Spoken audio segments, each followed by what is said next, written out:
Welcome to the Tezdown.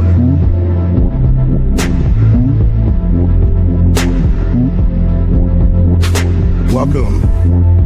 I'm the Tez.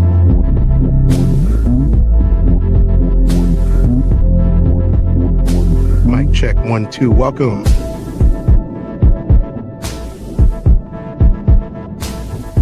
Welcome to the Tezdown. Party time. Under Section 107 of the Copyright Act of 1976, allowance is made for fair use for purposes such as criticism, comment, news reporting, scholarship, research, education, and parody. Under this act, fair use is permitted use of copyrighted content that might otherwise infringe on the exclusive rights of copyright holders. The Tezdown podcast is a platform for entertainment and education. Edutainment, a blend of education and entertainment, emphasizes content that informs while it entertains. The views expressed in this channel's commentary do not necessarily reflect or represent the views of the hosts, and may not always reflect the complete or verified accuracy of information presented. All content, including commentary, analysis, and discussion, falls within the legal parameters of fair use. We make no claims to ownership of any third-party content. This is the Tezdown. Sports unscripted, culture unfiltered. Thank you for understanding.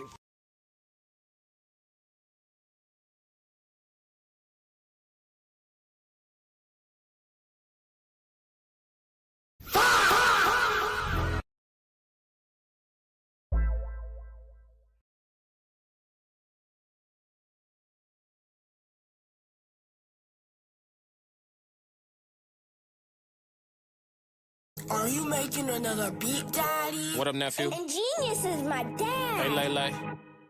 Classic. Bass. Hard times ain't nothing at all. Really come from a struggle. Real. Move around Michael Buffer. Always ready to rumble. All that mean is off the muscle. Y'all can't match my hustle. Screen bucket, that's a cuzzo. Bigger key to no muzzle. Lately I'm feeling exhausted. Think I'm tired of being humble. Coach all on the duffel. Chip on my shoulder, you don't want to ruffle. Where I come from, everybody is cutthroat. Could have been dead, I'm just doing what I'm going for. My old homie jumped off the roof. I tried to shepherd, he was nuts, so. Life, win or you lose, you gotta pick it or choose. Inspired, chose to win. Now went furs on a cruise. The shortest path always straight. Why you all in your own way? You scream YOLO to be goofy. Instead of using that to be great. You black, you should be proud. Bro, what are you talking about, man? It's gonna be a ton, I'm running up the rate. My name on your tongue, I'm coming up the ranks. Consistency so consistently is the recipe, I cannot lose. My options in life is win, succeed, or win. How can I choose? I'm damned if I do, I'm damned if I don't. So damn it, I think I'ma do. Survived a lot, I could've died a lot, but I'm here, got nothing to prove. Woke up, inspired. Woke up, inspired. Woke up, inspired. Woke up, woke up. Woke up, feeling inspired. Good morning, everybody. Welcome to the Tezdown. Or should I say good afternoon? It is good afternoon now, right? Right? Okay, yeah, we got good. We're gonna go with good afternoon for this one. How is y'all doing today? You know, we got a show for you today. Yes, we do. Erika Kirk is not happy with Druski or black folks in particular. Meta, Facebook, YouTube all had a court case today. We're going to talk about that. And we're also going to get into Millionaires versus the middle class and what it means for the rest of us. So without further ado, let's get our banners up. Let's get them. Let's get our banners up. Let's get ready to do our thing today. We're going to start off with Meta is found liable in today's story. What you need to know, what we need to know about it, what's going on. We're going to watch it. It is a breaking news story. Let's go, Meta.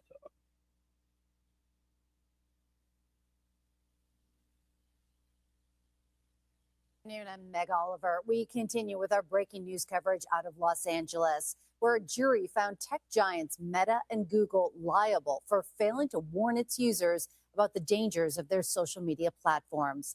The jury voted to award $3 million in damages, with Meta responsible for 70% of that and YouTube on the hook for the remaining 30%. The 6-week trial has featured high-profile witnesses, including Mark Zuckerberg, the CEO of Meta Platforms, Adam Mosseri, the head of Instagram, and Christos Goodrow, the vice president of engineering at YouTube.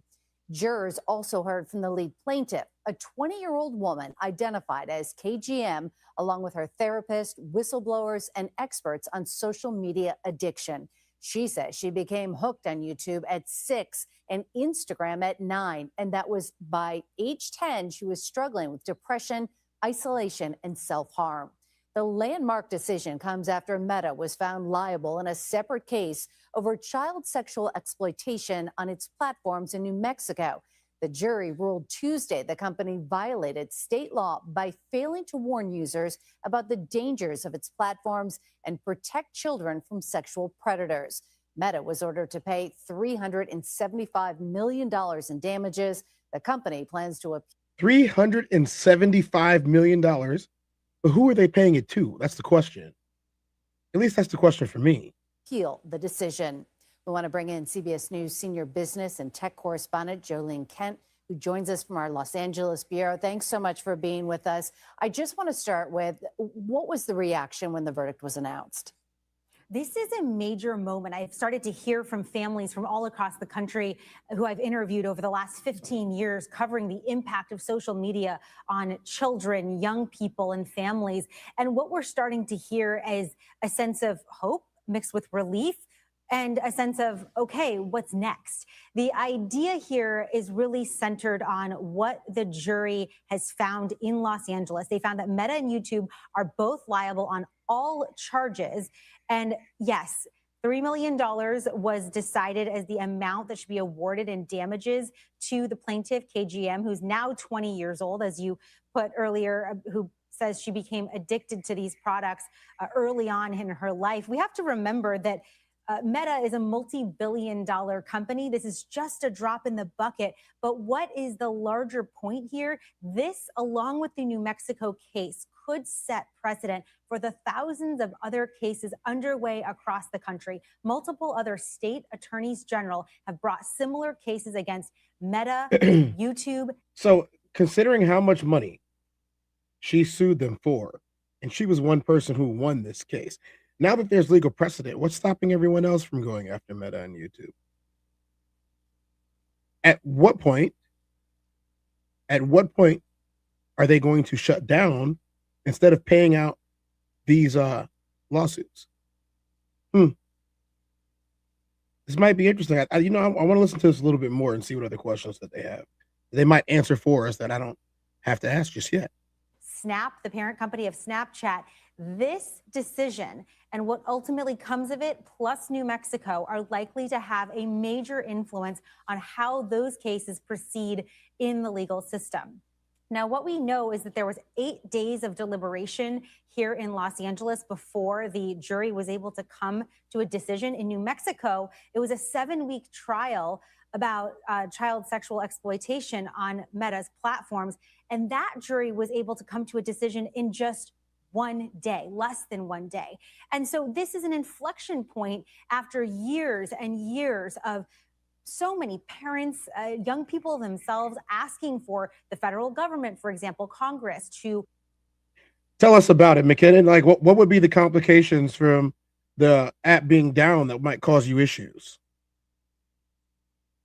Provide regulation of these tech giants. That has been a giant failure. At the state level, there has been some minor regulations passed by state legislatures, and yet still these problems persist when it comes to mental health. Meta says in response to the Los Angeles Superior Court case, this decision here, that they are evaluating their legal options right now, and they expect to have more to say as the punitive damages are assessed. But this is a powerful moment for any family who has children on social media, all of the victims who have been impacted by similar issues that KGM brought up in her case before LA Superior Court, Mag. Jolene, a powerful moment indeed. As you mentioned, it's not looking good for Meta. And I, as a parent with 3 teenagers at home, I know that everybody out there is asking the same question. How quickly do you think it is possible that this could force these companies to change how they operate? So the case in New Mexico, for example, in May, we expect a bench trial from that court as to determine what should happen or what will be demanded of Meta in terms of changes to their platform. But let's remember, Meta plans to appeal that case. Meta is also evaluating the legal options here in Los Angeles. And so many of the legal experts. Well, of course, Zuckerberg's going to appeal it. I don't blame him.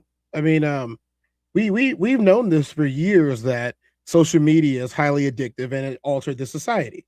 I mean, we knew this. We've known this for at least 25 years, right? You would think so. People who were on the internet already at that point in time, up until now, I think all of us will tell you that we knew exactly what was going on. So I don't know what the terms and agreements might be, or the new policy changes is, because we might be getting a whole new wave of privacy policy changes and user agreement changes in all of these apps because of this. We're going to find out. We've been talking to have said this is probably eventually headed in some consolidated form to the Supreme Court. You also have a major federal case in Oakland coming, a multi-district litigation, and that trial, I believe, is expected to start in June. And so when you put all of this together, plus all of the other court cases, changing these platforms will require a major heavy lift, and it will have to be specific in nature. And so it may very well end up at the highest court when it comes to any change that you or I or your teenagers or our kids in our communities would actually feel on their smartphones in these apps. You can definitely feel the momentum building, as you mentioned. What have the reactions been like from the parties involved? So Meta has said it's evaluating its legal options in LA. And in terms of the New Mexico case, they plan to appeal. We've heard from some of these advocates. Their emails and texts are rolling in right now. They say that this is an encouraging moment, that these companies are being held accountable for designing products that addict and harm children. Others saying that it's revealing that these conclusions were drawn by these two juries. And in the case of the multi-district litigation that's coming later this year, the lawyers there say they look forward to presenting their own evidence of misconduct that they allege that was conducted by Google and Meta, as well as TikTok and Snap. That's what I was looking for, McKinnon. Thank you. Certainly just beginning, even though this is a major watershed moment.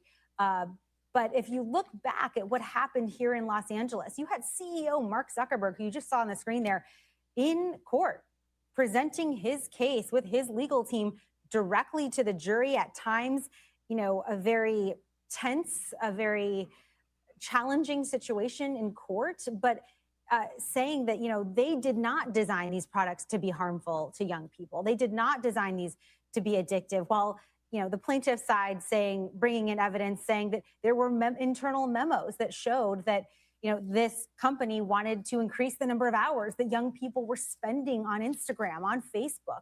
And so that's what the jury had to parse through over these 8 days, asking multiple questions of the judge.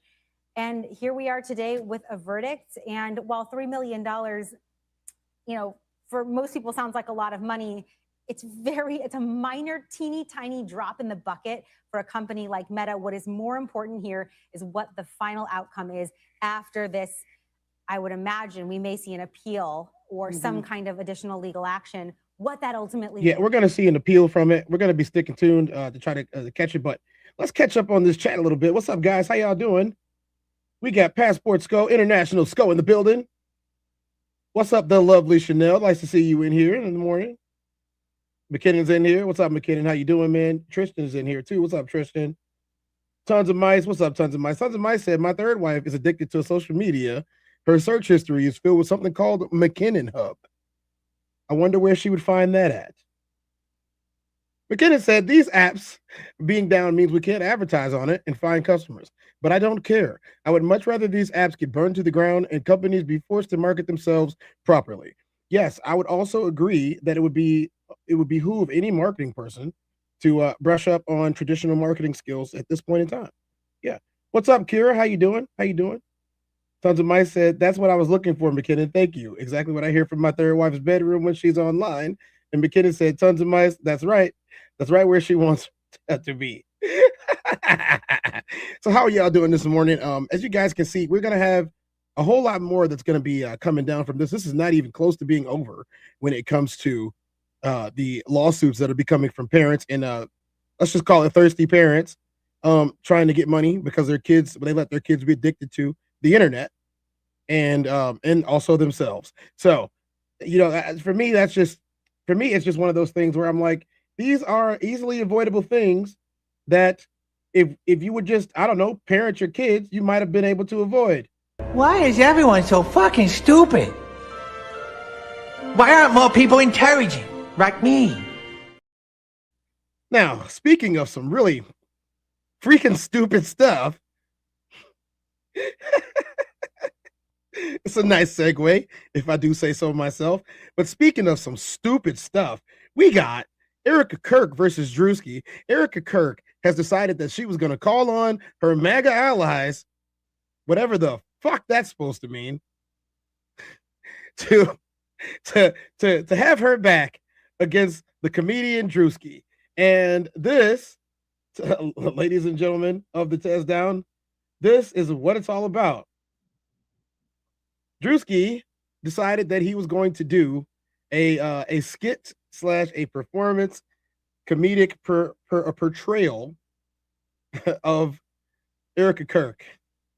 And as you guys are well aware of, and if you're not well aware, I'm going to fill you in on it right now. Erika Kirk has been on a tour reminiscent of professional wrestling shows,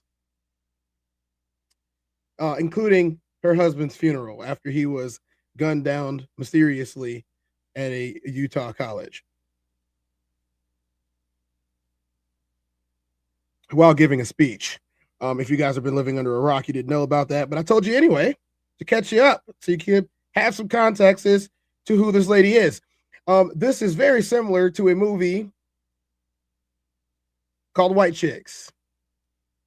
And this time the character is just Erika Kirk, in my opinion. So let's just go and we're going to watch it together, guys. What do y'all think about it?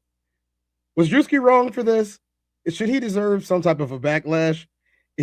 Erika Kirk didn't take too kindly to this. She tweeted about it.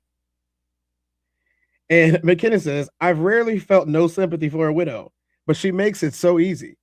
Why is that, McKinnon? Why does she make it so easy to not feel sorry for her losing her husband? Get on your feet, boy!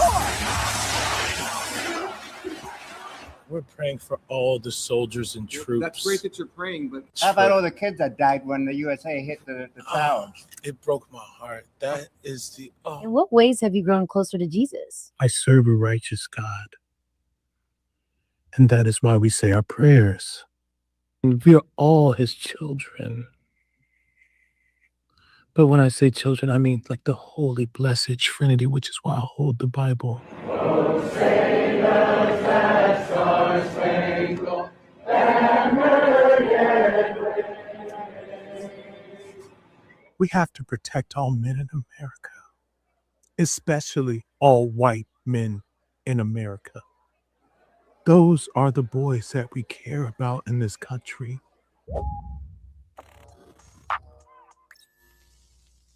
You just watched a snippet from a skit posted by comedian Druski where he parodies how conservative women act in America, as he put it in a tweet where he shared it. Now, even though he didn't explicitly name Erika Kirk, I mean, the pyrotechnics as well as the fake tears were dead giveaways that she was obviously who he had in mind when he made this skit. And as you might have guessed, conservatives did not take too kindly to this. But I want you to guess the specific reason why they were offended by a black man satirizing a white woman and the collective conclusion that they came to because he did this. I'll give you a moment. Yes, you are indeed correct. They found it particularly offensive because he was doing whiteface, which is understandable given the history of whiteface in America and how black people use that to discriminate against white people. And also they deduce that this now means that they could do blackface. You see, because it's not fair that black people get to do racially insensitive things while white people aren't allowed to do that. I mean, never mind the fact that they do racially insensitive things. Right-wing influencer Lily Gaddis posted. First of all, McKinnon, that was Druski pretending to be Erika Kirk. This was Druski pretending to be Erika Kirk. That wasn't really Erika Kirk. That's Druski. That is not the real Erika Kirk. But also, you're lacking sympathy because she is a psycho and she is phony and she is fake and she's very hard to root for. That is why you lack sympathy for her. You have every right to lack sympathy for her. She comes out to pyro like I don't know, like she's Shawn Michaels or something similar, spinning around and throwing her hands in the air. They might as well have played Sexy Boy. You know? What up, Malachi? How you doing, man? Nice to see you in here this morning. But yeah, that was Druski pretending to be Erika Kirk. Let's go. America, as he put it in a tweet where he shared it. Now, even though he didn't explicitly name Erika Kirk, I mean, the pyrotechnics as well as the fake tears were dead giveaways that she was obviously who he had in mind when he made this skit. And as you might have guessed, conservatives did not take too kindly to this. But I wanted to guess the specific reason why they were offended by a black man satirizing a white woman and the collective conclusion that they came to because he did this. I'll give you a moment. Yes, you are indeed correct. They found it particularly offensive because he was doing whiteface, which is understandable given the history of whiteface in America and how black people use that to discriminate against white people. And also they deduce that this now means that they can do blackface. You see, because it's not fair that black people get to do racially insensitive things while white people aren't allowed to do that. I mean, never mind the fact that they do racially insensitive things. Right-wing influencer Lily Gaddis posted a video of herself in blackface last October for Halloween. You need to listen to black women when they speak, okay? And white pro-Trump rapper Forgiato Blow just released a song titled White N-Word, where he says the N-word dozens of times. And last year, by the way, the same individual released a song about lynching people. Nonetheless, they think that there's a double standard because there's outrage when they do it, but not so much when black people do it. Okay, so I can't believe that I have to do this, but I need to explain why this is not a double standard in case any conservative stumbles upon this video. It's not a double standard because there's no history of white people being oppressed and dehumanized by black people because of the color of their skin, you dipshits.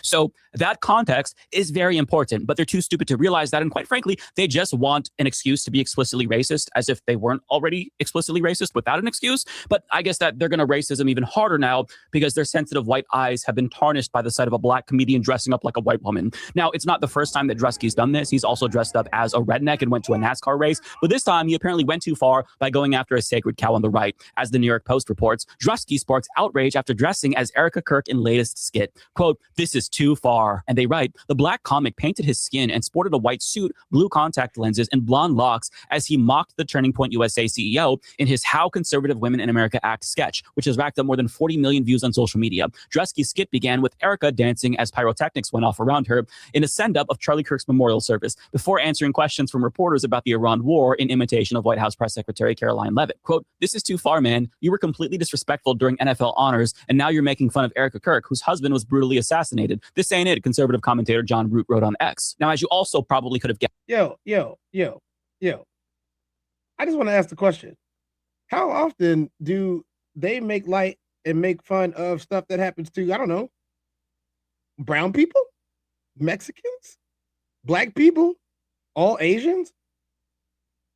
I mean, just on this, is Jack Black from Mexico? Don't you want to live the taste of the glory? See what it tastes like.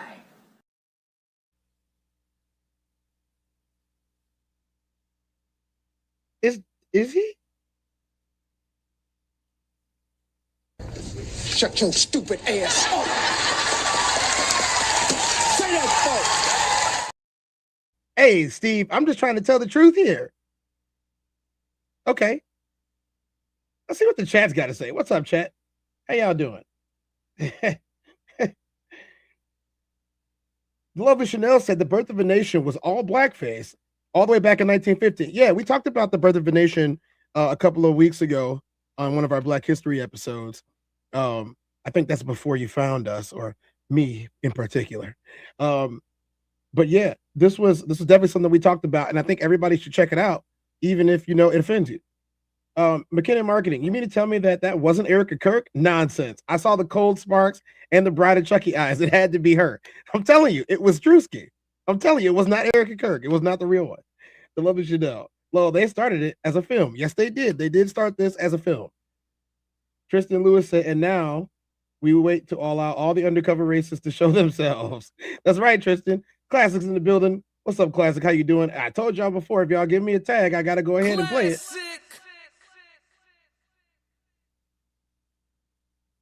What up, Classic? The Lovely Chanel said, oh, please. We know what happened to Charlie. Yeah, right? Mm-hmm. She happened to Charlie. They're using her husband's death to avoid her criticism, which is scary. Once again, if you are a good husband, you are going to be the covering over your household. Kira Chanel. If dish it but can't take it, we're a person or people. Tristan Lewis, what up, classic? Oh man, I gotta do it again. Okay. Classic. Don't worry, y'all. It was free. It didn't cost me nothing that time. As to the conservatives who are clutching their pearls here are complete fucking hypocrites. For example, the man who was quoted in that article who said that Druski went too far also tweeted about how George Floyd's killer was fentanyl, not the cop who had his knee on his neck. So these people don't have a leg to stand on. And I guess that they think that we forgot about how they all just said a couple of years ago that cancel culture was bad and that comedy was legal again under the Trump regime. Nonetheless, I do want to share some of their salty responses with you because the amount of white tears caused by this one comedy skit may be enough to flood the entire country. So here's just a few examples. Clay Travis writes, Erika Kirk's husband was just assassinated in September. It's March, and a black comedian is putting on whiteface and mocking her in a video. Honest question. If a prominent black leader had been assassinated and a white comedian put on blackface and mocked his widow, what would happen? You guys would cheer for it and share it all around. Of all conservative women in America, why her? This woman is still grieving. Making fun of a widow whose husband was killed. Go fuck yourself and your people. That your people there is, Whoa. It went to 12, didn't it? Wow. McKinnon, where are you, McKinnon? They're talking to you. They're talking to you. What you got to say, McKinnon? I'm talking to you. Oh, what's up, Roxy? How you doing? Roxy in the building, y'all. Tristan said, now look at that. Tristan said, your people. Oh, y'all think this is still a game, huh? You really think this is still a game? I'm laughing because it's ironic. I'm laughing because it's ironic. Yeah, go support them if you want to. Go support them if you want to support this type of stuff. This right here. McKenna said they don't want to talk to me. I have just a few tears for her dead husband. I have just as few tears for her dead husband as for Erika Kirk. Shame. Shame. Shame. Oh man. Trisha said, honestly, the irony is wild to me. It is. We're going to keep on watching it. That's a little bit suspicious. I wonder who he's referring to there.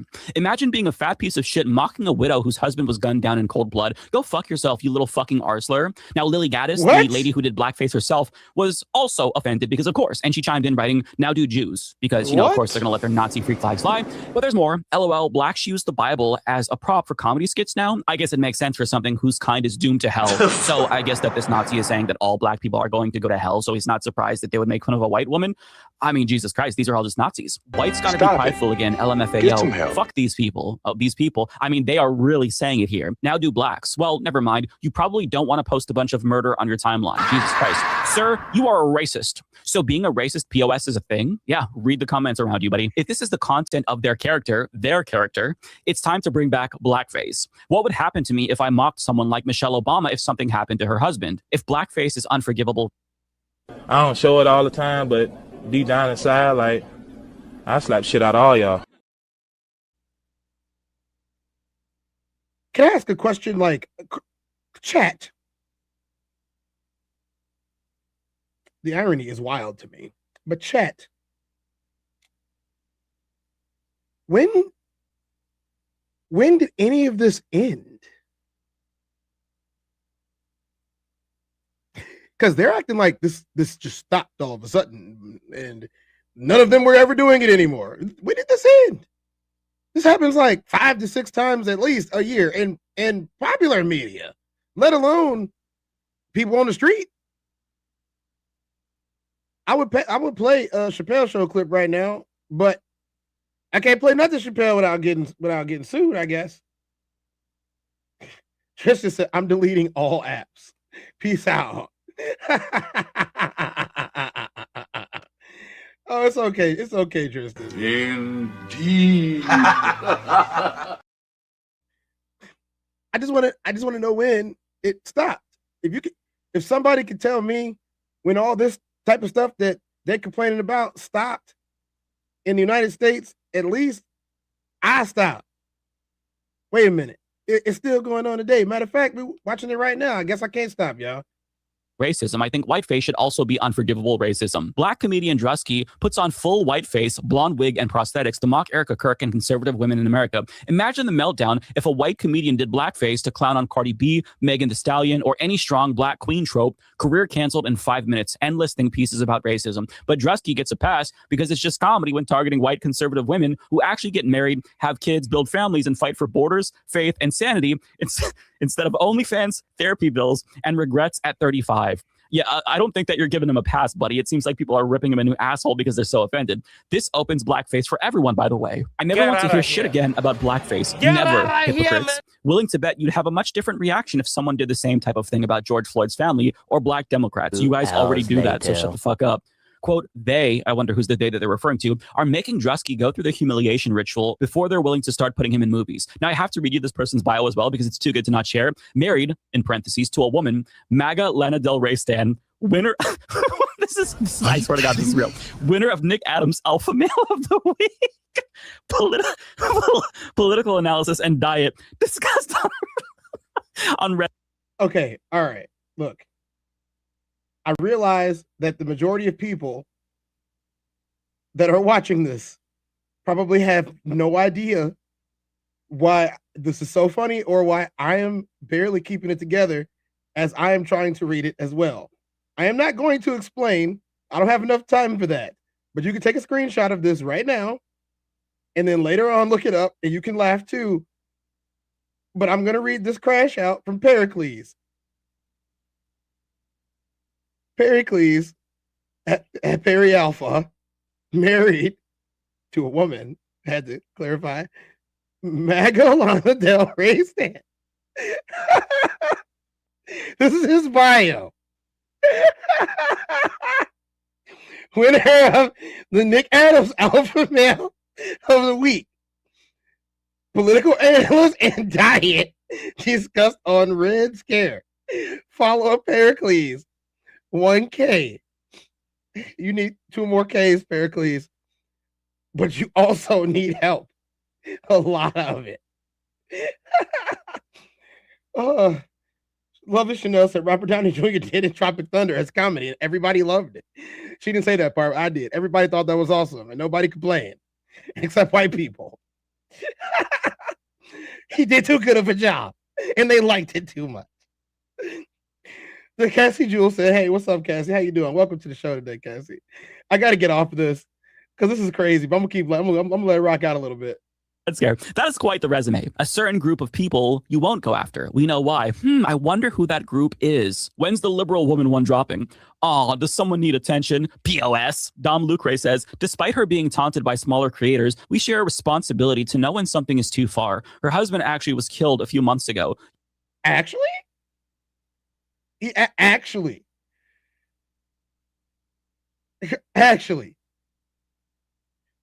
As opposed to not actually, theoretically, hypothetically, allegedly. See, sometimes people just throw words into like sentences when they're writing because they make it feel like it has just extra added oomph, right? Just pound it a little bit, little, give it a little the gusto. You know what I mean? Just, make it sound like it's something. Taste of the glory. See what it tastes like.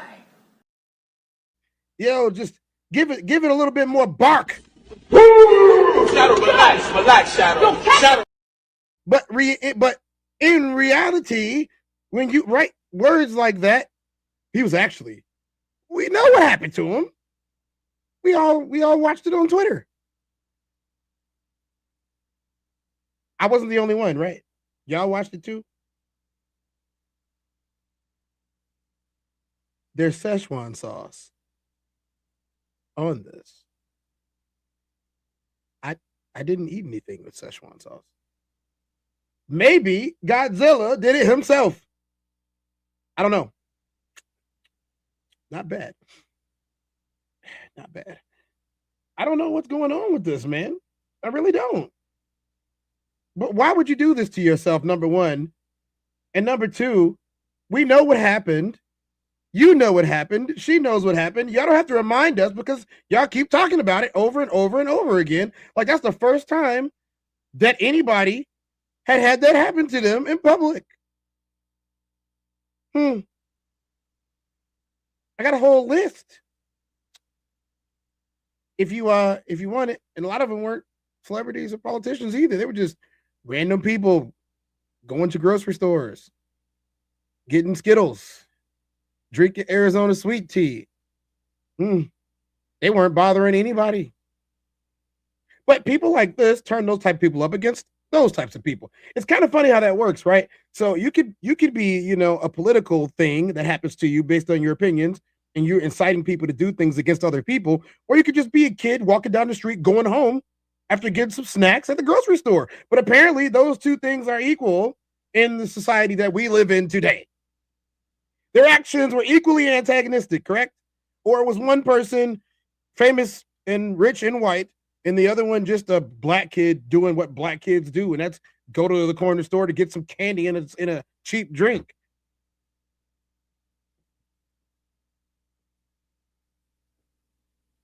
In what country can a kid not have fruit punch and Skittles and it not be okay? It's punishable by death. Punishable by it.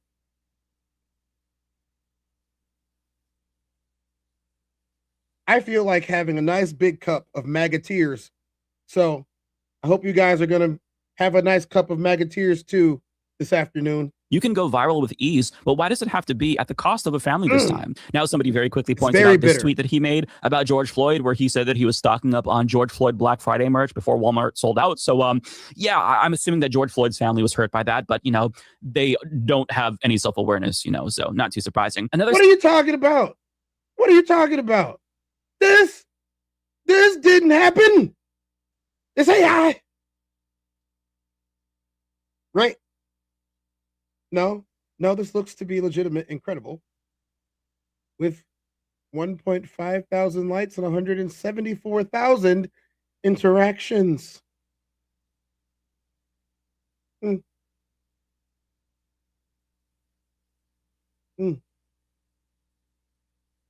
always hated the fact that they used this distorted image of this man whenever they wanted to mock him. But, I guess because he's just a guy, he's just a black guy, and black guys are evil, right? It's okay. Or just, I don't know, 3/5 a human. Does that sound familiar to what they have been saying this whole time? So not too surprising. Another sad male comedian in drag slapping on a wig to, quote, roast Erika Kirk. Nothing screams creative genius like a grown man punching down at a widow by mocking her appearance and grief for cheap laughs. Talent so thin, you need someone else's tragedy just to get a giggle. Erika's running turning point. You're playing dress up. Who's the real joke? Oh, got him. Bro really spent hours getting dolled up like Erika Kirk just to mock women. Hey. If you are here to insult my blackness, could you please use your own insults and not mine? That would be preferable, in my opinion. Don't try to talk like me. You can't talk like me or my peeps. I said peeps, not the marshmallow ones. Who actually build families, vote for secure borders. They keep going down the list again. Vote for secure borders and don't need 47 pronouns to feel special. Not to pile on, but you're kind of a piece of shit for this, brother. At least she's not a fat slob. There's that. Yeah, make fun of a woman whose husband was assassinated just 6 months ago. Real funny. This is not funny at all. Further proof that the left cannot meme or make jokes and that they are low IQ, bitter clowns. They also shared Elon Musk's "go fuck yourself" quote, as did this person who writes, "Is this a joke? You think this is funny? Making fun of Erika Kirk? You're a disgusting piece of you-know-what." And people in the replies also shared old tweets from this individual where he makes fun of. Can anyone explain to me why it's been approximately 6.5 years and people are still bringing this up with George Floyd? Here's the thing, though. I totally understand why people have opinions about it, but I'm asking, why is this becoming such a thing right now?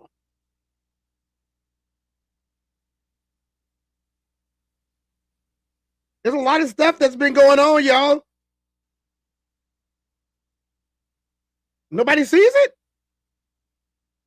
Oh, hold on. Let me ask my accountability coach. What do you think, man?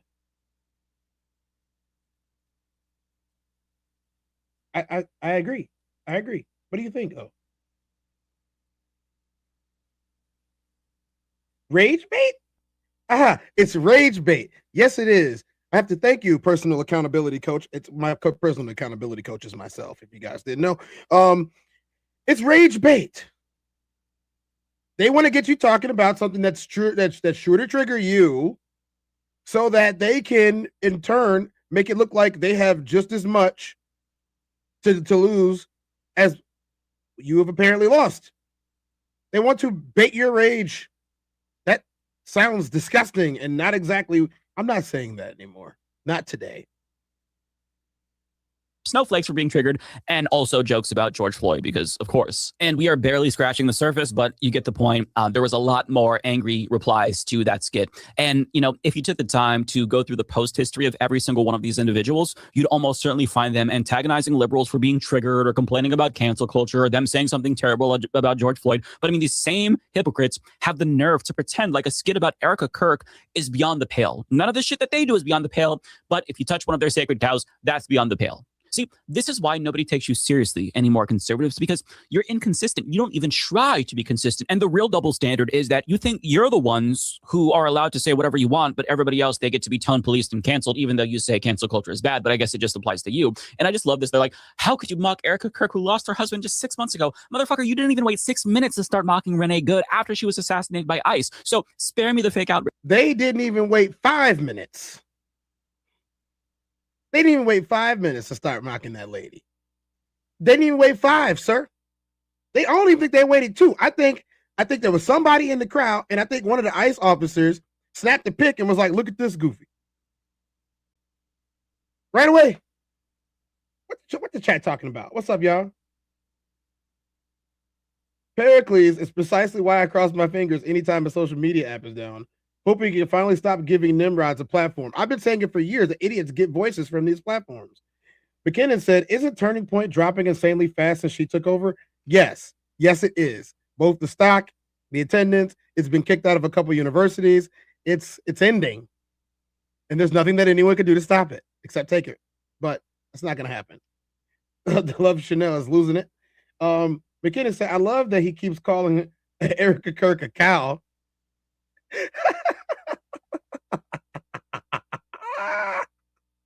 Oh man.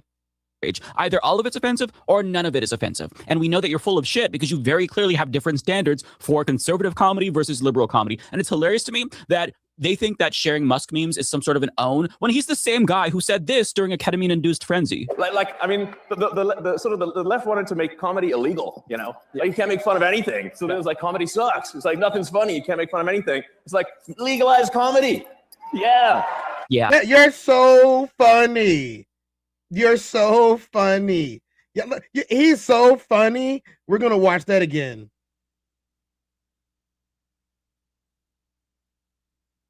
The left wanted to make comedy illegal, you know? Like, you can't make fun of anything. So it was like, comedy sucks. It's like, nothing's funny. You can't make fun of anything. It's like, legalize comedy. Yeah. Yeah. But you see, when they say what's up, Miss L Bay? Did you find Elon Musk's stand-up to be particularly funny? I didn't. He's not funny at all. Funny looking. Not funny though.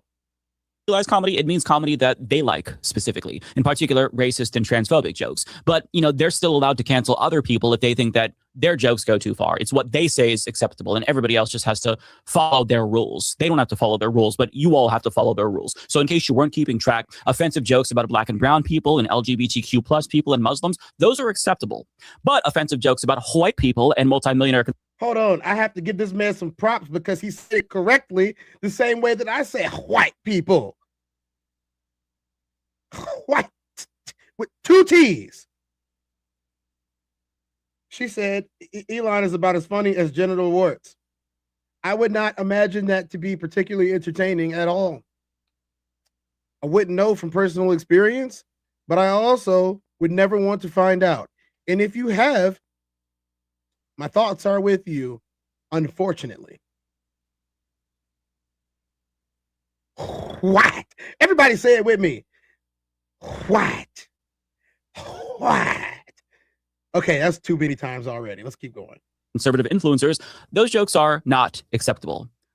Fuck off, you petulant, triggered little snowflakes. You are so full of shit. And I love how they're like, well, this means that we get to be racist and do blackface, as if you were holding back before. Suck my dick from the back. It's just so crazy how conservatives hate the taste of their own medicine. But guess what? You are the ones who wanted to do away with respectability.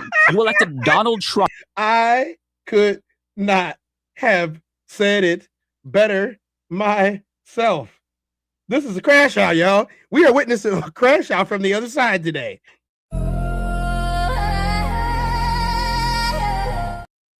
People and multimillionaire conservative influencers, those jokes are not acceptable. Fuck off, you petulant, triggered little snowflakes. You are so full of shit. And I love how they're like, well, this means that we get to be racist and do blackface, as if you were holding back before. Suck my dick from the back. It's just so crazy how conservatives hate the taste of their own medicine. But guess what? You are the ones who wanted to do away with respectability. You elected Donald Trump, who claimed that cancel culture was ended when he came back into power. So what's good for the goose is good for the gander. So if you're going to dish it, you better be able to take it. Otherwise, shut the fuck up, you losers. Hey, I thoroughly enjoyed that. I thoroughly enjoyed that. I'm going to be giving this guy, I'm going to be giving him a subscribe. That is the Humanist Report with Mike Figueredo. And I'm going to give him a subscribe. That was too good. Let's like it too. That was way too good. I'm sorry, I laughed when he said that. He said SMD from the back.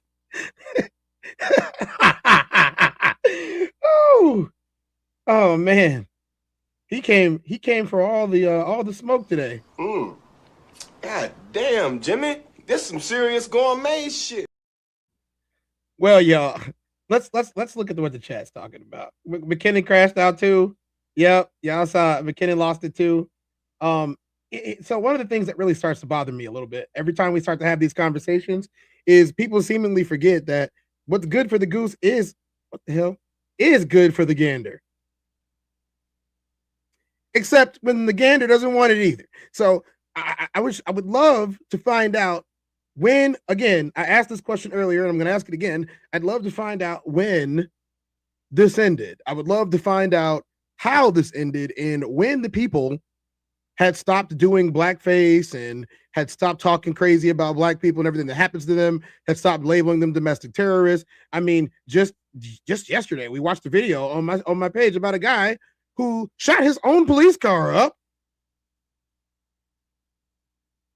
Shot his own car.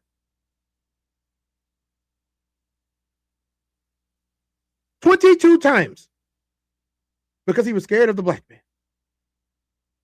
22 times. Did y'all forget, or do I need to show y'all again?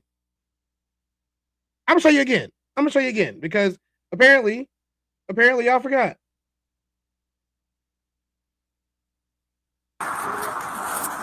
I'm pulling out your full system.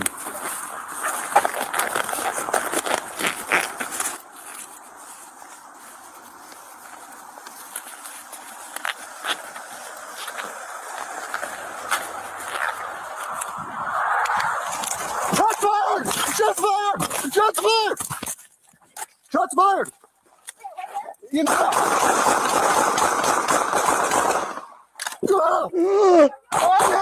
I'm hit!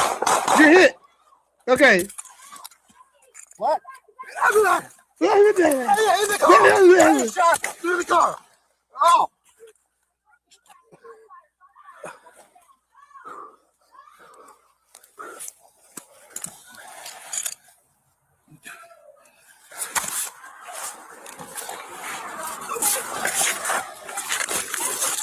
I'm good. I feel weird, but I'm good.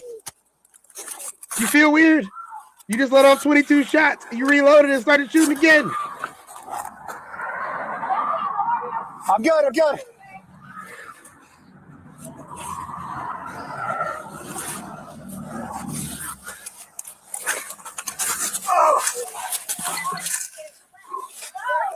I don't know.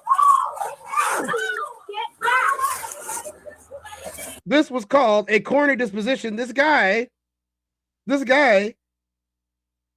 an acorn hit the police car, and he started shooting up the car that had a guy inside of it that was handcuffed behind his back in a vehicle that had been searched by 6 officers. Six of them. Are y'all just afraid of black people? Just, just keep it 100. You're afraid of black people. You're scared. Why? We don't know. But you are. Are black people the boogeyman stories that are getting told to make people act like this? It was Candyman, I swear. It was him. No. You can't tell me that if this would have happened to, I don't know, even Dylan Ruth. Even if they would have did this to Dylan Ruth, don't you think that the people would have been pissed off about it? A little bit. A little bit? No? Okay. Well, it is 1:42 in the afternoon on this lovely Central Time. And I think that it is time for a lovely stretch break.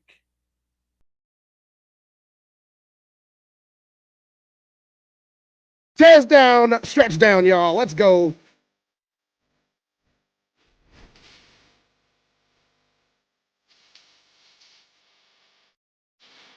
Get a good stretch today, y'all. It's a little chilly outside. We got another cold front coming.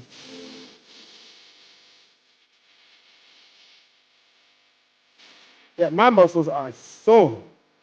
I went way too hard on the heavy though.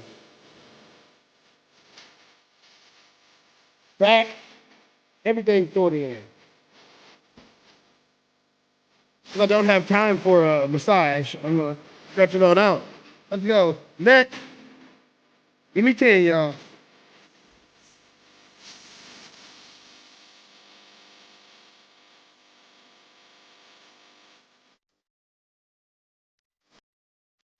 Stand the other way. Let's go.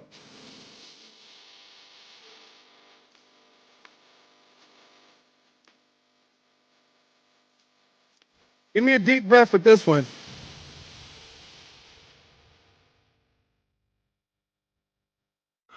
Let it all out. Let's go. Let's go. I love our stretch breaks. And we got another segment for y'all today. It's not over. What's wrong with y'all? It's not over. We got a whole other segment. I ain't introduced no cards. I ain't told y'all about what's going on yet. No, we got a whole other segment. Y'all better sit down and chill. If you haven't had a chance yet, please make sure that you hit the like and the subscribe button. You would be helping me out greatly by hitting the like and subscribe button, and I would appreciate it too. And in the meantime, why don't y'all set me free while I get this together for the last one. Hit the like and subscribe. Make sure you join our Discord channel. You want some exclusive? You can get them from our Discord channel. Make sure you check it in the chat. I will be a lot more active in the Discord channel. I have put it in the chat. You can click this link and become part of the Raw Society Coalition community. Set me free. They think ill about me, they still around me. Lord God, please set me free. I ain't going out like Gandhi, bet it won't be nobody next to me. Cause I'm watching the people I'm loving the closest way more than the people I don't. Cause the people that hurt me the most in this life be the people that's locked in my phone. They made a mistake, I gave them some grace. I make a mistake and they won't do the same. People be dishing out what they can't take and they take what they cannot get back to the game. I'm unforgiving cause I'm unforgetting. I harbor resentment, I know what you did me. I am not Jesus, it ain't no repentance when I'm on a mission and moving relentless. Been here before, I know the feeling. Think it's forever, the end to be chilling. Mike Jackson, my life is a thriller. Close to midnight, I turn to the villain. Boundaries over sparing your feelings. Sebastian gone, you can cry me a rip. To be great, you gon' have to be different. When you say it, they gotta know that you meant it. Long as your actions match your diction, people gon' know that you standing on business. A lot of experiences come with this wisdom. I'm only giving you what I've been living. Enlightened now, but still remember the time my mind was a prison. Enlightened now, but still remember the time I felt like a victim. I remember.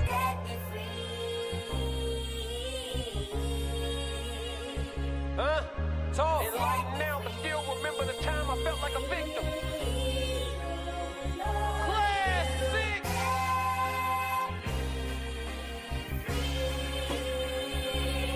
Yeah. Lord God. All right, y'all, let's go. Let me fly, huh? They think ill about me, they still around me. Lord God, please set me free. I ain't going out like Selena, better won't be nobody next to me. Cause I'm watching the people I'm loving the closest way more than the people I don't. Cause the people that hurt me the most in this life be the people that's locked in my phone. Come to people I'm already knowing. People fickle, coming and going. People different when weather is storm. Some people pull over when it start to pour. Some people pull over when it start to drizzle. Some people foul, I can't get a whistle. Make it or miss it, I'ma keep shooting my shot like a pistol. I need you to hit me, I need you to feel me, I need you clear as a crystal. For all of them, I gotta go get us. This language I'm talking is different. Keep cracking the code, stacking your dough and using these. Why you ain't say nothing? I'm only gonna do this once. You always knew I'd make it in the beginning. Why you ain't say nothing? You believed in me the whole time, for real? Yeah. I couldn't tell. You was around me from the beginning. Why you ain't say nothing? Why you ain't say nothing? Seen them hard times couldn't kill me. Why you ain't say nothing? Why you ain't say nothing? Stages I'm on getting bigger. Now you wanna say something. But watching my story all winning. Why you ain't say nothing? Why you ain't say nothing? Why you ain't say nothing? Why you ain't call? Why you ain't say nothing? Why you ain't say nothing? Why you ain't? Damn. You was around me from the beginning. Why you ain't say nothing? Why you ain't? Stages I'm on getting bigger. Now you wanna say something? Put that on my soul. So the Raw Society Coalition is on tour, everybody, and we will be in Columbus, Georgia on June the 6th. I'm like, man, we're going back in time. June the 6th, 2026. Make sure you guys take a screenshot of this flyer. And we're going to be there. We're going to have a good time there. And we, if you guys can make it, you should go ahead and make it. We're on tour. We're on tour. You know, I would play the video again, but we're on tour and we're going to make sure that you guys get as much of us as possible in the meantime. And that is why I'm here with you on the afternoon on a Friday. For once, it's not Friday the 13th. It's the 27th today, March 27th. Yeah. It's got to be a significant day for somebody for some reason, right? Right? But if it is or if it isn't, you guys can go ahead and take a screenshot of this. And then I have another screenshot for you. You guys go ahead and take a screenshot of this as well. This is not the end of the show, guys. I'm just doing it in the middle today, switching it up a little bit. Give us a nice little break in between content. There we go. This is where you should subscribe to. This is the Raw Society Coalition. You have the Raw Society Coalition, the Classic Codes, Souls of Thought, Uncle Plug TV, Conversation with Soft Rain, excellent show last night, and the Tezdown, which you are here right now speaking to Tez of the Tezdown. I will say that if you want to get round the clock content, you can go ahead and do that. You can also go ahead and check out the show where it all began for me, as well as where I appear and friends of the show. Where this is the Ben Podcast. If you guys want more news, you can go ahead and get it from there. That is the Ben Podcast as well. You guys can be able to get more news there, a little bit more in depth than what I have done for you today. This is a Conversation with Soft Rain comment says, pull up on us live singles Soulmates 90s edition, June the 6th, 2006, 26. Ooh, if it was 2006, ooh, I'd be a dangerous man. At 8 p.m. in Columbus, Georgia. Tickets and event details on tinyurl.com. Golga-RSC. Make sure you guys go ahead and get some of that. And McKinnon says, I stretched as hard as I could, but I still couldn't stretch as hard as white people do to be persecuted. And that is a fact. McKinnon, thank you for the wonderful stretch that you had with the Tezdown today. And we're going to move on to our last segment of the day, guys. Maybe our last segment of the day. We'll see how much time we got. It's a question that has plagued us recently, not forever, but recently. The question is, whose fault is it? Are you really not doing enough? This is millionaires versus the middle class. This should be good. I don't know what direction that it's going in. You guys are going to get it the same way as I'm getting it. Raw. Once again, no pun intended. You guys get to stop that. I go in raw. That's another show. Shout out to Steve and Larson. You guys are always awesome. Love watching your show. It's called Going In Raw. It's about wrestling. Regular professional wrestling. Never mind. You wouldn't get it. You wouldn't get it. If you don't get the joke, you don't get the joke. It's okay. I don't want to beat a dead horse here. I don't want to beat a dead husband here.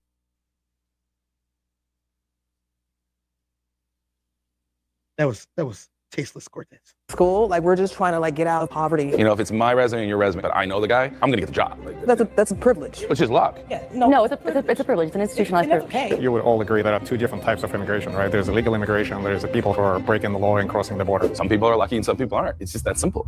And it's hard to accept. The world's a cruel place. Oh, this is gonna be crazy. This is gonna be crazy. This is, I didn't even know. I didn't watch that much of it, so I didn't know that they were gonna hit all these topics at once. If they're gonna hit all these topics at once, I need a great big cup of MAGA tears so I can watch along with this and drink them because it's bitter and salty. All right, tough crowd. Do you think you're accepting of the system because it's worked for you? There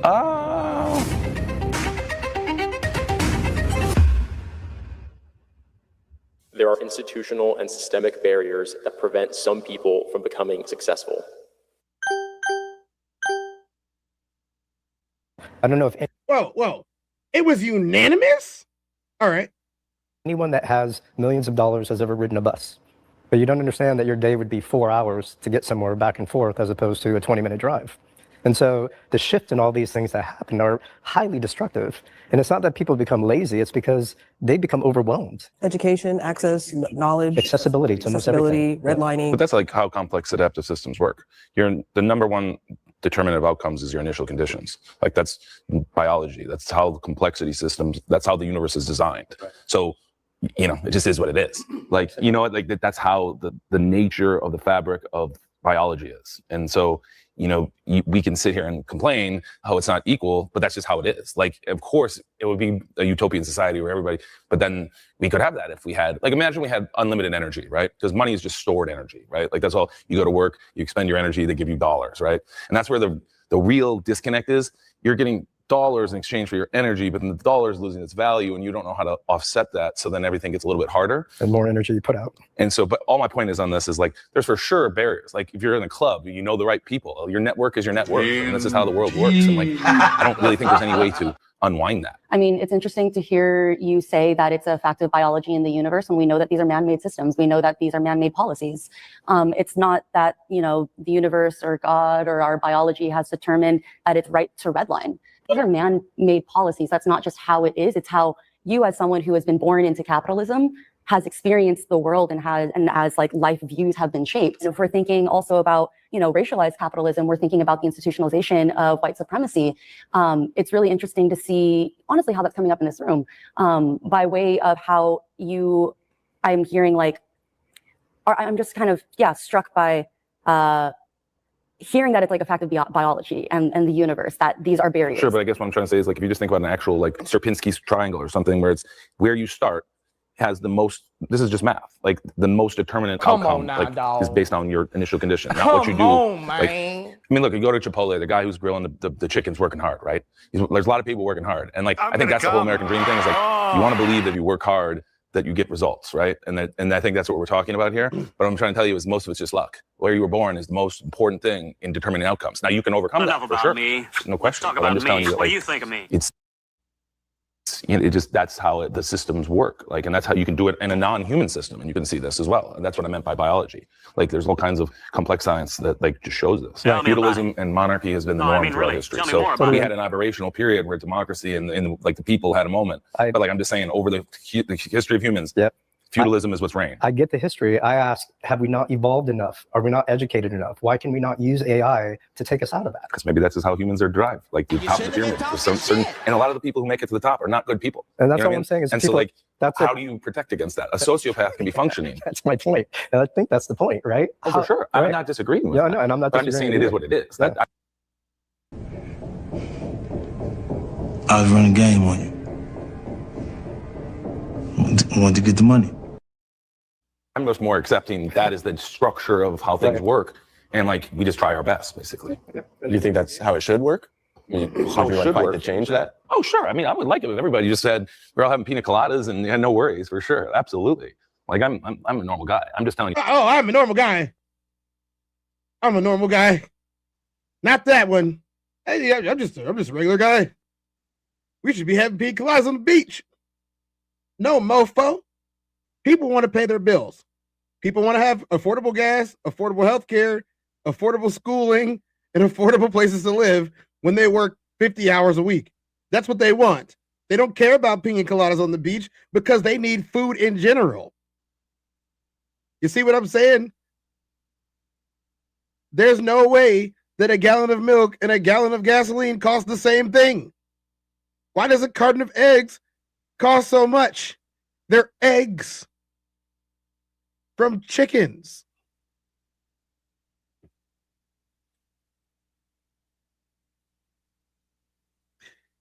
Maybe those people don't have those things because you keep saying stuff like, well, wouldn't it be nice if somebody did something about it? Oh, not me with all the money. I'm not going to do anything at all. No, I was talking about you. I said it would be nice if you did something about it. Or you. You do something. That like I'm accepting of like how systems work versus like, and everyone try, we'd be nice to if other people. You think you're accepting of the system because it's worked for you? Wouldn't it be nice? Am I accepting of the system because it's worked for me? I don't know if it's worked for me. There's been things that have not gone right in my life, but no, I'm just accepting because I'm kind of a philosopher or science person. Like I just look at how things are and look at history. Yeah, sure. I've had a nice life, so I guess I'm just more. It's easier to have that position. Let's put it that way. I'll agree with that.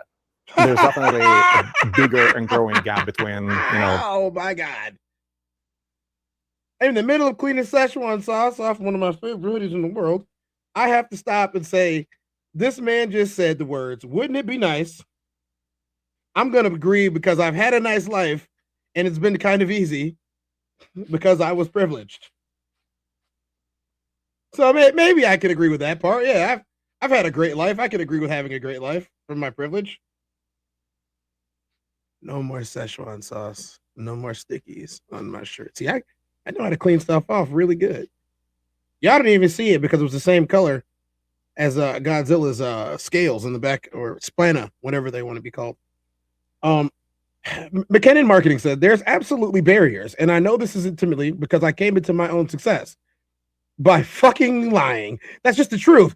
Now, I did learn my shit and did what I said I told them I could do, but that door wasn't opening until I lied to make it open, and I'm not even sorry.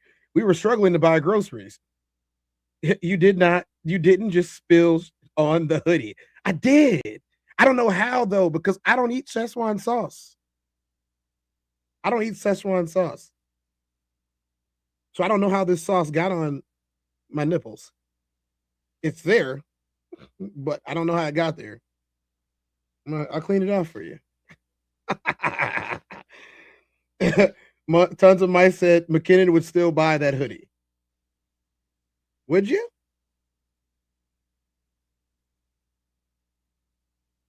Would you? Okay. The ones that do not have anything and the ones that have everything, simply because that's how economics work these days. The investments opportunities, and you can multiply them much more versus people at the bottom. They're pretty much living paycheck to paycheck, right? Sort of like they cannot think about investments and savings. And so at first I thought when you mentioned biology, I thought, well, maybe you're talking about survival of the fittest, right? Because you think about the evolution. I'm always talking about survival of the fetus. The fetus must survive in order to ensure the next generation has a place to carry the bloodline and the name. It is about survival of the fetus, sir.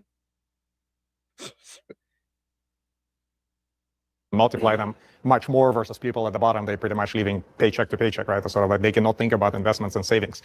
And so at first I thought when you mentioned biology, I thought, well, maybe you're talking about survival of the fetus, right? Because you think about the evolution. The people who live in paycheck to paycheck, they find extra time because they're ambitious, because they want to grow, because they want to achieve American dream. They want to grow better and get better and better. In this case, they kind of slowly rise up, and so there is an opportunity, again, pure due to the evolution, to go up, right?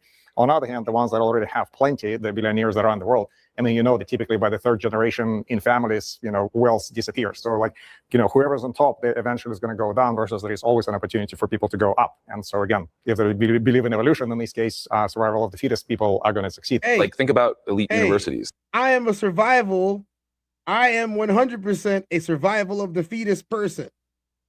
If you so choose to get pregnant and progenate, I hope you have survival of the fetus as well.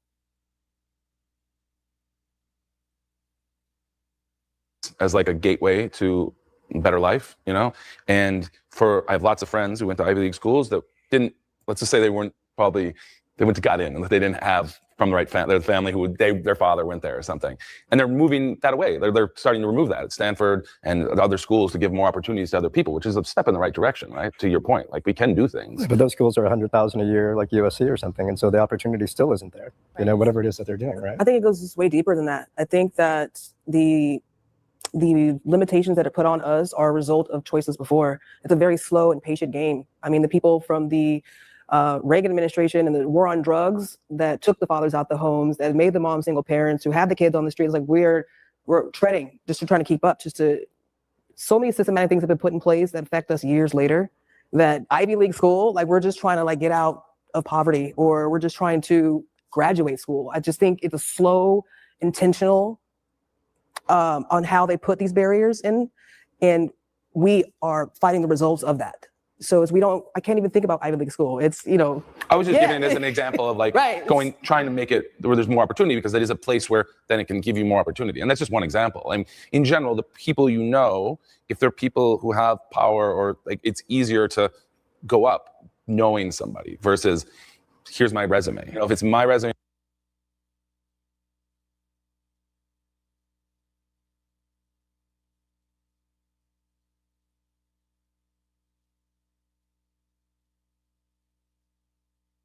Shit, Negro, that's all you had to say.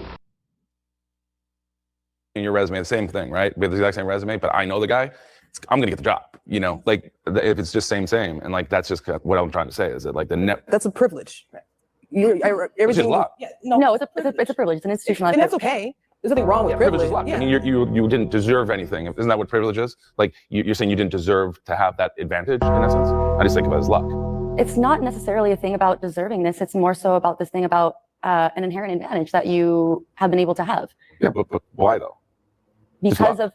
Because of us operating in systemic and institutional barriers. A system that kept you privileged. Right. But again, I didn't choose to be born the way I did, or anybody. This is we're sick born shit. Some people are lucky and some people aren't. It's just that simple, and it's hard to accept. The world's a cruel place. Yes, you did. I'm sorry, like it's just the truth. The American dream is dead. So, I mean, before we go to that one, I gotta say, it's kind of ironic that that's the way that it comes out. And the thing that makes it worse is that the other two guys didn't even bother disagreeing with him. Oh yeah, your resume doesn't mean anything because I know people. All that schooling that you paid for doesn't mean nothing because I know people. And if I know people, I'm going to get in and you're not. I'm big, you're small, and I'm just lucky. And there's nothing that I should feel bad about because I'm just lucky. Now, see, here's the thing. I'm not telling someone to feel bad because they had great parents. I'm not telling someone to feel bad because their parents took good care of them or because they had an inheritance that was passed down. I'm not saying that about anybody. What I'm saying is you inherently lack the ability to feel what other people are feeling who weren't gifted the way that you were, who didn't have privilege the way that you were. Ironically, you described exactly what privilege was, but then denied having it. You wanted to call it luck instead. I guess that's a privilege too, to be able to rename things that you didn't invent or create. The next section is the last section we're going to do from this show today on this subject. It's called "Is the American Dream Dead?" And we're going to see what they think about it. I'm going to tell you, I think the American dream was always dead and it never was a real thing. But for the purposes of this show, you better learn how to lie like me. I'm going to find me a white man and lie to him right now. Real quick, my name is Mark. I'm editing this video right now. You might have noticed this channel. if you look at the numbers, America is still the #1 country for accepting immigrants in the world. You know, more people are trying to come here than anywhere else in the world. And, you know, perhaps to them, that's because the American dream, you know, is still alive. This must be a little bit old because right now most countries are not trying to come to America because America seems a little bit crazy. Are we not currently trying to dismantle that dream? I mean, the very thing that we're watching on No, TV definitely not. That's totally you know, different. It's not. That's completely different. Yeah. Well, the immigration. I mean, it just seems like immigration. You would all agree there are two different types of immigration, right? There's illegal immigration. There's the people who are breaking the law and crossing the border. Like I grew up in a country where if you cross the border illegally, you're pretty much immediately shot. So you try to actually live in a country where if you leave the country, you're going to be immediately shot. So like that kind of thing did not exist. And so I know, again, me and many of my friends, we all kind of like went through quite a significant amount of effort to come here legally, apply for visas, wait for not the asylum. Some people came for the asylum as they were persecuted recently in Russia. But there's legal immigration, so like that's what sort of I completely support. And of course, any country actually would benefit from it. And America significantly benefits from it. Japan, for example, significantly doesn't benefit from it, if that's the right expression. They barely allow any immigration whatsoever. And as a result, the country is declining. But here, illegal immigration is plentiful, but illegal is, I totally do not support that. It's interesting seeing the perspective from people who come into the United States, what their perception of American dream is, and people who are already here or generational who are here, and what our version of the American dream is. Well, I mean, there's a definition of its upward mobility, right? It's sort of like you, over time, maybe compared to your parents, maybe compared to yourself, you start to live in this country. There's an opportunity here for upward mobility, right? And if you, through hard work and perseverance, that's kind of like in general, there's many other aspects like luck, and sometimes it's from and some other things, but it's primarily hard work and perseverance. You can live better. And the other thing about America is like we haven't. When you look at like the science and technology scores, we haven't been in the top 10 in a long time. But you know what America always is #1 at? Confidence. And I've been an entrepreneur since I was 27, and like that's really what it takes. You just have to be confident. You just have to go out and take risk. And Americans are still the best at that. Like there's no one in the world I'll put up against the risk taking, the confidence to go do stuff and create stuff than Americans. Like we're not the most educated. Like there's lots of problems, but time and time again, Americans they play to win. And I don't know. I mean, like there was the declines, and it's easy to be negative, and like especially right now, I can feel it and I understand. But it's like I don't know. There's something about it where people believe here. They still believe, and like their belief is being challenged. There's no question, but people still believe, and there are opportunities without question. There's just more. I just think it's just more people. There's more competition than there's just a lot more people than there were 30 years ago. But I also feel that our arrogance sometimes, our confidence goes to arrogance. And the arrogance is something that can become a little bit offensive. And so Americans are kind of pushing in a way that, I don't know, it's almost like stepping on toes at some point. Yeah, but I think like I lived in Italy half the year for 13 years, and like the arrogance, and I have lots of European friends, the arrogance there is very different. It's an entitled arrogance. There's a little of it now, but it's like, I'm just meaning that like people are willing to go after it. That's what I mean by confidence. I appreciate that, and I do get that. Yes, I do. What? I think there's a large population of Americans who are not privileged with the opportunity to have arrogance because what they are dealt with is survival, and there's never an opportunity to get on level ground to even start to have the arrogance. Generationally, we're trying to put ourselves in a position so we can be part of the race. So when I say it's your perception of what American dream is, for one population, American dream may be the whole family coming together and getting one house, or getting out of poverty, or adding to your portfolio. I just think it's really based off of the. I'm gonna stop for McKinnon's comment. He said, "You just have to be confident in the face of struggles people are facing. He has to be the most detached, privileged mentality I've ever heard." Jesus. Yeah. See, here's the thing. When you have people that are set up this way, there's almost no changing their mind. I lost a pretty good friendship that I had for years with somebody because they turned into one of these people. And it's kind of sad, to be honest, because these people can't see the forest for the trees, if you know what I'm saying. They want to just try to lean back on this rhetoric that everybody should be like this when they're like this because of their privilege. They're like this just because of their privilege and no other reason. They have no other reason to be like this, guys. It's not even a genuine conversation that they're having. They're really just talking to themselves and puffing their own chests out. I mean, look at how, if you don't believe me, look at how the conversation goes and how he addresses them. Experience, the vision, the experience, and what you've had access to even know what's possible. So, yeah, I think as I hear all of y'all talking, there's a couple of things that I want to address. You had mentioned when you came from Russia with $1,000 in your pocket, you worked for a year and a half, you saved up some money, and were able to put down money for a house. And it's really important to acknowledge that these were really different circumstances to be able to achieve that beforehand, right? Like we are constantly evolving. I'm thinking about, you know, my mother who came as Cambodian refugee after the genocide, and she was able to attain what someone could consider an American dream. I grew up, you know, upper middle class. And even then, it's interesting because as the American dream evolves, so does what is required to maintain that evolve. It's becoming so much more difficult to maintain that dream. We know that you're so much closer to falling into houselessness than you are actually being able to move upward into being rich.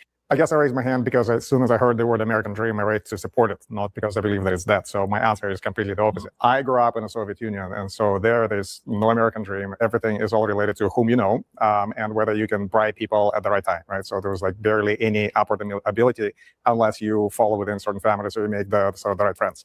So I came to this country just over 30 years ago for an American dream, and I'm living it. And so like over the time, with hard work, with perseverance, you know, and it's been achieved. And so many of my other Russian friends and other Europeans whom I know, the sort of Latin American people, they came and they achieved pretty much the same thing. They come, they get good education, and they come here, they get good work, and then they succeed at life. Not everybody is achieving the sort of, you know, necessarily the same level as I did, but, you know, many of them achieved more, many of them achieved a little bit less. Do you think if you arrived today, as opposed to 30 years ago, that the same thing would happen? 100%. Do you? 100%. Because I do the same thing happening still. People come here, sometimes they're already educated somewhere else, sometimes they come here for education.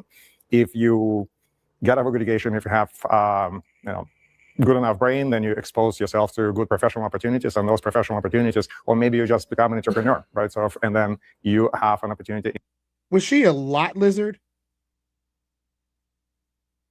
Swamp lizard? In this country to I see where your perspective is. People who come into the country don't necessarily have to deal with the systematic issues. You get to come with the privilege, so you don't have to face some of the obstacles. But I do believe that the American dream is still a thing. I think the original conception of it back in the Gilded Age, where it's like a white picket fence, that idea is dead, but it's a evolving idea. The more access that I have, the more my perception of the American dream changes. And while there is a wide wealth gap, the majority of the millionaires in the United States don't come from trust funds. They're self-made. So I think the original American dream was to dedicate 20 years of your life, 30 years of your life doing a career that you hated in hopes that one day you don't have to do it anymore. I think the new American dream is doing something that you love so you never have to retire. So for that reason, I believe that the American dream is evolving. There's always been systematic barriers for us. That's always been a thing. It's just kind of how we overcome that and utilize what we have today. You have to use a historical perspective, right? Think about how much more opportunity there is now than 100 years ago, 200 years ago. Actually, that's been proven to be a myth as well. I think I like her analysis of the way that she broke this down. I'm not necessarily agreeing with them though. And here's why.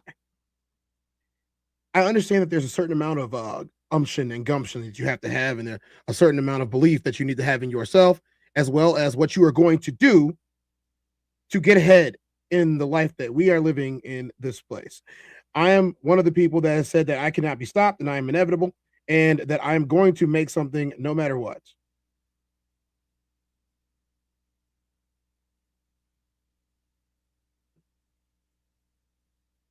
That's what I say.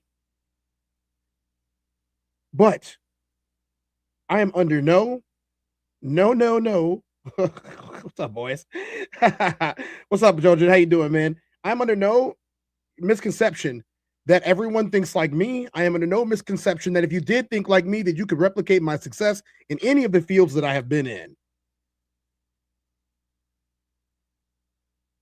It shouldn't have to take that much.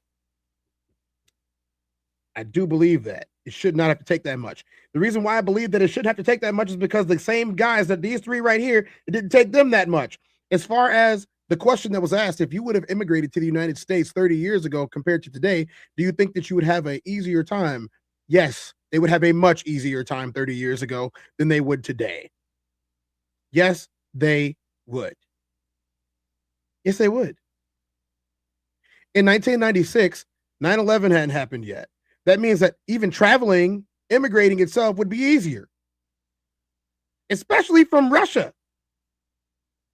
Now, if he would have immigrated, I don't know, 20 years before that, he probably would have had way more problems trying to leave Russia. right?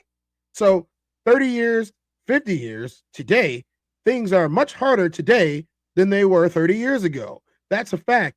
If you don't believe me, go and check out the financial reports from 30 years ago, and you can see what the American dollar bought 30 years ago compared to what the same dollar buys today. Oh, that's right. Many of us who have aged to 30 years and more, we know because we're trying to buy your houses and you're racking them up 5 to 6 times what they're actually worth. So no, the money does not go as far as it did when you started. And yes, you were able to make all of your money and you get in and take his system and rob all of us and all of our futures. And we're told to get it how we live. And if we do get successful, then we really earned it. Except none of you guys earned it. None of y'all earned it. You just had it the easy way because the systems that were in place allowed you to get there. And now you wanted to slam the door on us and lock it with a double padlock and decide that we're on the other side and we're not getting to the other side. You don't care about us at all. You continually rob us of our futures through rampant capitalism and selfishness. And then want to tell us about the virtue of hard work while you're on vacation all the time. You said it first and earlier. The value of your labor equals your life, not the money that you get for it. And that's where the inequality comes from. That is why the millennials, are so pissed off about all of this, is because we watched our grandparents, we watched our parents, which is these guys, we watched them do things that didn't make any sense and come out smelling like roses. And then we have to be perfect to get anywhere, to even have a house, to even pay these assholes rent. They don't have to be all that, do they, Tez? Yes, they do. Yes, they do. Yes, they do. Landlord specials. Let's let them close out on the subject. I mean, the thing about America is that it had a nice run post World War II. The whole world got destroyed, and so America ran a current account deficit or a surplus and a capital account surplus, and the whole world was pegged to us. So we provided everything to everybody, and so it was a very easy opportunity. And so the 50s and 60s shouldn't looked at as like something that was normal. It was an aberrational period, like relative to history of any country. So like people look at that as a golden age, but it was a golden age. It was never something that was going to last. And so you have so many more people. The world's competitive. Everybody sees everything on the internet. So there's this idea of like, oh, the people are doing well. So then it feels that. But I think people work hard here. I think there's more opportunity. I lived in Europe and Italy for a while. And like he said, I mean, I never I've been to Moscow, but. I'm well traveled too. I know the joys of traveling. Except most people don't. Most people don't know the joys of traveling. Most people don't know the joy. I understand that I'm privileged in ways that a lot of people will never understand because I'll never tell them. But I will say this, being able to see how the rest of the world lives does kind of open your eyes in one way or the other. You either appreciate how much you do have and you learn what you don't need, or you turn out like this. What's the word, chat?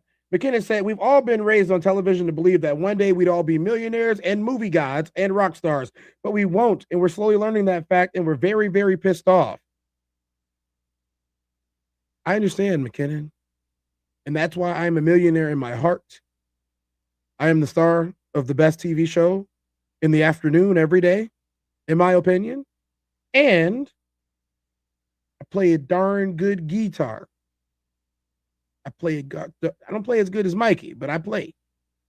I might show y'all one day, but probably not. That's for me in my den, in my space where, it's just me and my guitar, my dog, and beverage. Jamming out, rocking, blues, whatever we want to do. R&B, having a good time. It's private. You're never going to see it. None of y'all are going to see it. Nope. Ain't showing nobody. A lot of countries where there's not nearly as much opportunity. So relative to the opportunity set that was, I think that's probably fair, but I think there's still tons of opportunity here and people every day are getting things done. It's just more competitive in some sense. In the last 50 years, as much as we think that America is so far ahead, we're actually declining. Our strength in the world and the economy, everything is going downwards. And you could even compare it to like a Roman Empire. Is exactly with what you're saying, and I 100% agree, but it is the people at the top are still going to live their quality lives, but more and more, like a greater percentage is going to get that squeeze, and we're going to live in it.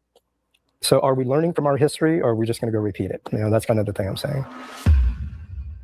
America is the greatest country on earth. We're going to do this one too. Woo! My perspective is because this is my people's land. You know, I come from the Shawnee and Apache tribe between Kansas City and Oklahoma. This land is rich. This is the original Egypt. So to me, because my roots run deep here, You said can't relate. this is the most place that I feel home. There have been catastrophic events to many populations on many continents around the world. But this land, this soil, this place where we are, this is my home. And because of that, this is the best place. I am exceedingly proud to be an American. Like, I've always loved the fact that I'm an American, that I'm here. And I feel like America has lost touch with community. Like, we've just started kind of tucking everything away the way that you would put like a old grandmother or maybe like a mentally challenged person away in a room and not let people see it when they come over. It's like we used to support Americans. I used to feel that, and I don't feel that. Yeah, and we did used to support Americans. There used to be all types of people that were trying to make sure that the Americans were great.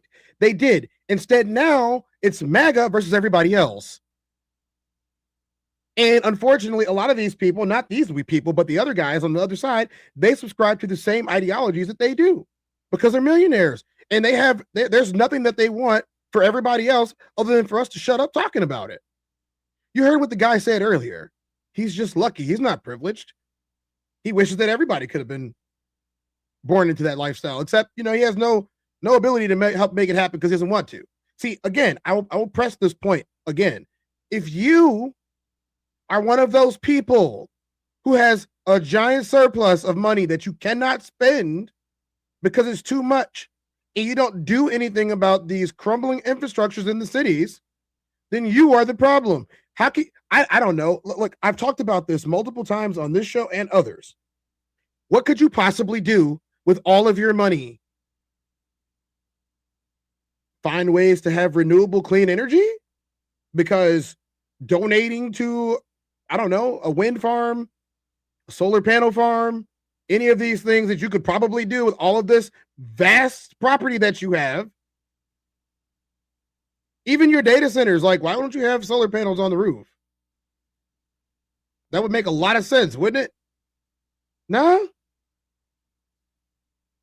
All that space with nothing but hot concrete, reinforced steel and concrete, and not a single solar panel in sight. Not a single one. I've been watching them build a data center for about 6 months, not too far from where I live. The funny thing about that is you wouldn't know where that is even without knowing, because it's happening everywhere.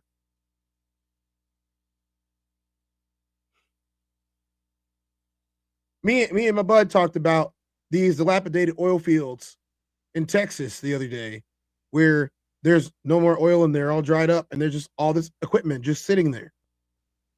You could have just transformed your oil business that's no longer an oil business into a solar farm. You got the space, or a wind farm, just put up turbines, and now you can still get more energy that isn't oil. Or is the binary in thinking destroying your ability to understand what you're doing? I have all this money and I can't do anything. Well, look at the cities that are around. You can help rebuild something. Write it off on your taxes. No. I'd rather cheat. I'd rather cheat to get money off my taxes than actually spend it on, like, that's what it's all about, right? The tax write-offs are made for charitable donations, but if you're not actually doing any charitable donations, then you're just stealing. Am I off base here? Am I on base? Who's on first? Tez is on second. Not anymore. I am so grateful for being in a place, living in a place that has such diversity, but I really struggle because of this empire, because of the ways imperialism has shaped the world. You know, I hear us making a lot of comparisons between America and Europe, but the world is so much larger than America and Europe. It's significantly larger. And those are billions of people who have been negatively affected, to say it lightly, as a result of this empire. And so I can't discount that, and that makes me really stop firmly, meaning like this is not the greatest country in the world, but I also don't think that any country is really the greatest country in the world. If only I wish, though, that America took seriously the land that it was on and its ability to really tend to it in ways. That island is called the island of relevancy, tons of mice. It's a thing already. It's the island of relevancy. And I am the tribal chief. Put your ones up. That tended to the health, Americans didn't. It was colonizers. No, of course. Right? Well, I'm thinking like original Americans. Original Americans. Colonizers is the reason why we're indigenous folks, for sure. Absolutely. That's all we need from this one, guys. You guys can check this out if you would like to, but we could definitely talk a little bit more about this, and we're going to right now. See, Bridget says, I'll donate and wouldn't even try to be slick. Thank you, Bridget. Donate and wouldn't try to be slick. I'm the same way. You give me all that money, I can do a lot of stuff. I'm going to feel good. Slap my name on it. Slap my name on it and build. If I'm a politician, this was suggested by Mikey as well. If I was a politician, I would build a whole bunch of wind farms or a bunch of other stuff and slap my name on it. Right? Legacy right there. All that open space that was being used for other stuff that's no longer being used for, but you won't let the land go because you own it. And you're just hoping that maybe it might sprout some oil again, even though that's not how any of this works. Oil is a finite source on planet Earth, as is all of the natural elements and gases. What is not finite and can't be quantifiable is energy from sunlight. We got a big old ball of energy just constantly bombarding everything in the solar system with its energy to the point of where it just it wipes away atmospheres from entire planets, where people think that they can live by spending Earth money to get there. Yeah, we can't even get to the moon. Look, the point that I'm trying to make about this is if you stop trying to be slick with the money, then the money could go where it needed to go. You wouldn't have to raise any of our taxes or anything because it's there. You're wasting it. The other day we did a video talking about how much the fake war, the Operation Fury is costing American people, and to the tune of about $2 billion a day. Don't you think that money would have been better spent somewhere else? Anywhere else? Anywhere else? What? Put it in the healthcare industry. Great. People are going to live. Put it in the public school system. Great. People are going to be smart. Put it in the college education system. People are going to be educated and informed. Throw it back into architecture. Oh, great. We're going to have architects and we're going to have new buildings that are cleaner energy and more sustainable. Maybe with a smaller carbon footprint. That would surely improve our qualities of life, right? You got a city of China, it's in China. China. How many times are you going to say China, Tez? I'm going to come. Oh. That was not my goal in saying China so many times. We know how many times he likes to say it, so I had to say it too. Did I get richer? Maybe I did. Who knows? Let me check my bank account as soon as this is over. I may have. Anyway. Put it into building a city, a community that's more sustainable, more green, with less carbon emissions. And I have a feeling that everybody's lives start to get better. Reintroduce planting female trees because nature needs it. And we're tired of pollen being all over our doorsteps and cars. Can't even get a car wash without your car getting dirty in 15 minutes from pollen. Pollen? Yes, pollen. Everybody's got emphysema and asthma, all types of allergies, and everybody's taking all these medications because of it. And my nose is probably running right now thinking about this. No, I'm good. I'm clear. You see, just thinking about it made me stuffy. All of these things are super easy to do, and they don't cost as much money as what they're spending every single day on a war. And all these people are supporting it. All of them. Because they're idiots. They're not smart. There's no intelligence there. Look at the cabinet if you don't believe me. They're not smart people. Most of them didn't graduate anything. They were just given everything. Oh, that person's a doctor. They have an honorary doctorate. They didn't even attend that school. Okay. All right. Just saying. $2 billion? If you guys didn't know, so just a day of what was spent on this war would have funded like Bernie's plans for education. Y'all remember Bernie Sanders? I do. His plan for education didn't even cost that much. And everybody would have got educated. Let me help you guys real quick. Maybe not in this country, but in other countries, they value education. Everybody gets to go for free, especially countries that were either built on the Western model. Those people get to go to college for free, like in the UK. I have any of my UK people here right now to corroborate this with me. But they get to go to college. They get to learn stuff, actual stuff to help the community. Here, they're charging you arms and legs for it with a crazy interest rate that you probably would never be able to pay off because you're paying, I don't know, $80,000 a semester or $60,000 a semester. How could you afford that? $75,000 a semester. You don't have any job. You don't have any money unless you're privileged or you got a scholarship, usually for sports or something like that. One of the special arts, you're one of the top 5 people in the country. But what about everybody else? A smarter country is a better country. A smarter country with smarter people, it's always going to be a better country. It's probably going to have, lower mortality rates, probably going to have higher birth rates. It's probably going to end up having a lot lower, what is that word I'm looking for? A lot lower crime rates. Yeah, because really, really smart people don't really truly have a penchant for violence. They kind of subdue it with logic, because they weigh the cause and effect of everything that happens. Yeah, you know what? I think that today we have done a really good job of talking about everything that needs to be talked about. We talked about Druski and Erika, Kirk, and her calling all maggots, whatever, maggots, to come forward and combat the brutal whiteface by Druski. We also had a pretty decent time talking about Meta and YouTube getting found liable for that woman's case against them. And now we're talking about millionaires versus the middle class. And once again, we found out that millionaires just don't understand the middle class. But there was an interesting question that was brought here by people in the chat. What's up, chat? He said, Richard Vibration said, where's the low class? Not represented.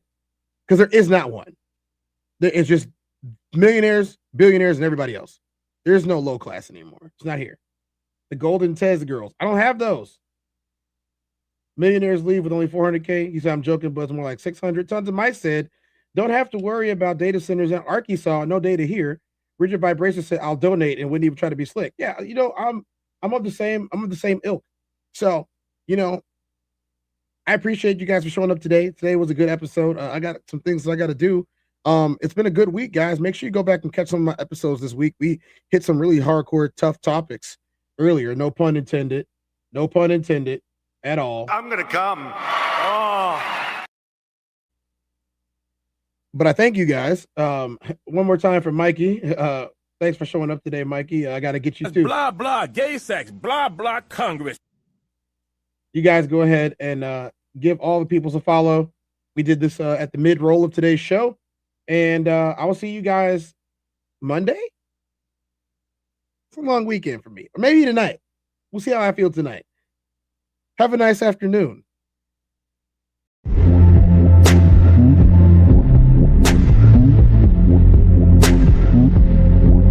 I'm the Tez.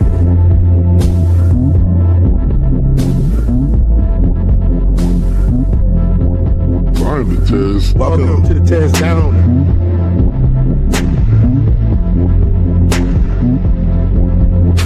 Welcome. I'm the Tez.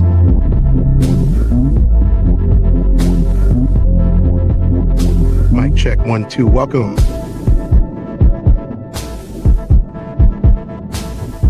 Welcome to the Tezdown. Party time.